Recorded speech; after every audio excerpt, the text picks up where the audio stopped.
Kisah sahabat Rasulullah Shallallahu Alaihi Wasallam yang kaya tapi berharap miskin.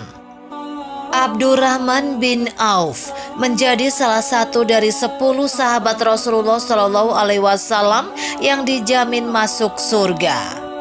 Dia terkenal sebagai orang kaya, namun justru berharap menjadi miskin. Abdurrahman bin Auf adalah seseorang dari Bani Zuhrah, keturunan dari pihak ibu paman-paman Rasulullah Shallallahu Alaihi Wasallam.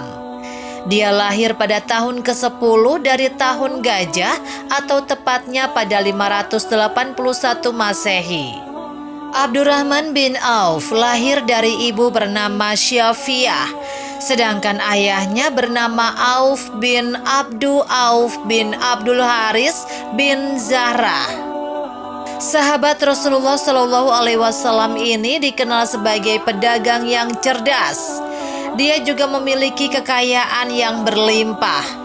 Namun ada momen di mana Abdurrahman bin Auf justru berharap menjadi orang miskin. Dikenal sebagai pedagang kaya.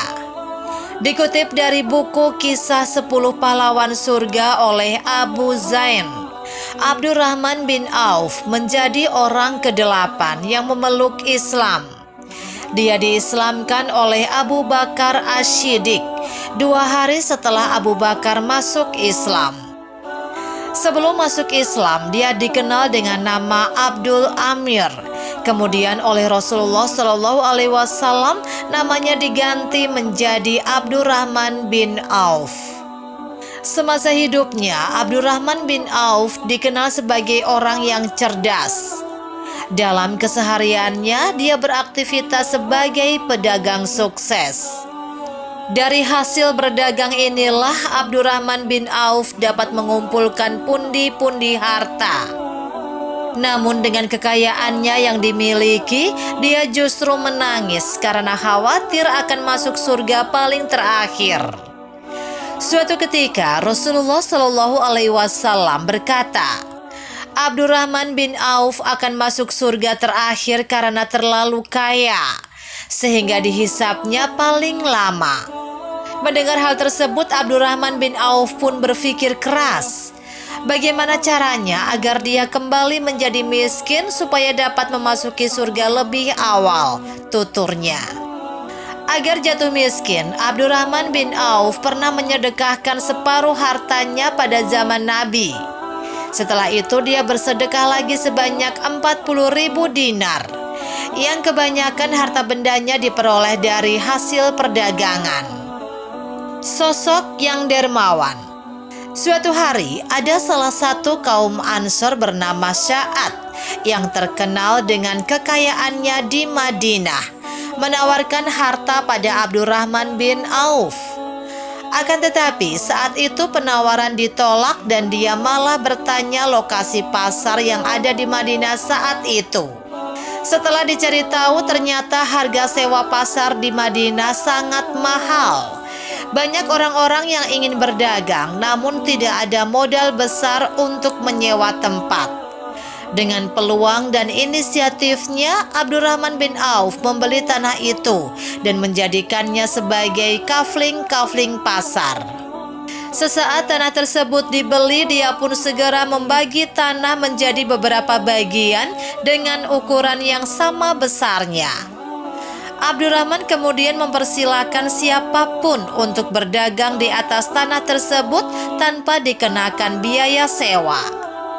Abdurrahman bin Auf pernah memberikan 200 uqiyah emas. 1 uqiyah setara dengan kurang lebih 31 gram untuk memenuhi kebutuhan logistik selama perang Tabuk.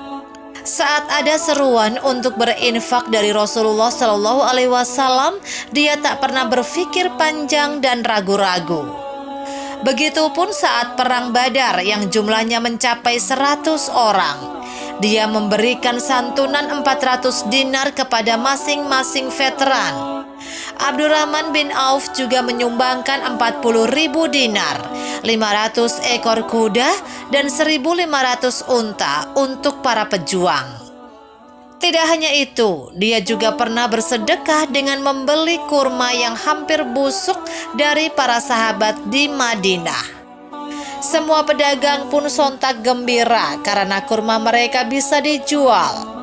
Begitupun Abdurrahman bin Auf yang senang dan berharap akan jatuh miskin.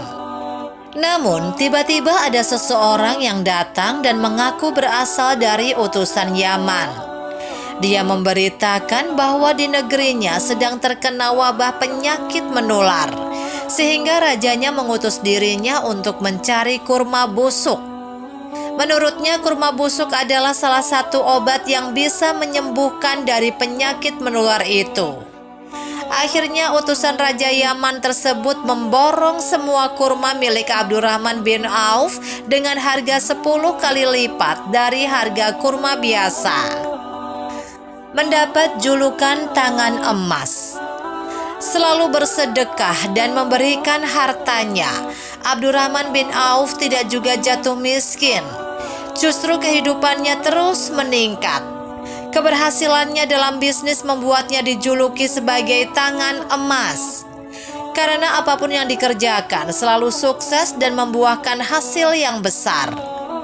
Di saat Abdurrahman bin Auf merelakan semua hartanya agar jatuh miskin, saat itu pula Allah memberikan limpahan harta berkali-kali lipat untuknya. Abdurrahman bin Auf meninggal di usia 72 tahun dan masuk dalam deretan 10 sahabat Nabi yang dijamin masuk surga. Dilansir dari tulisan Bahrudin dalam buku Cara Mengupgrade Diri dengan Metode Enski, Entrepreneur Spiritual Vision, disebutkan nilai kekayaannya saat Abdurrahman wafat sekitar 6 triliun rupiah.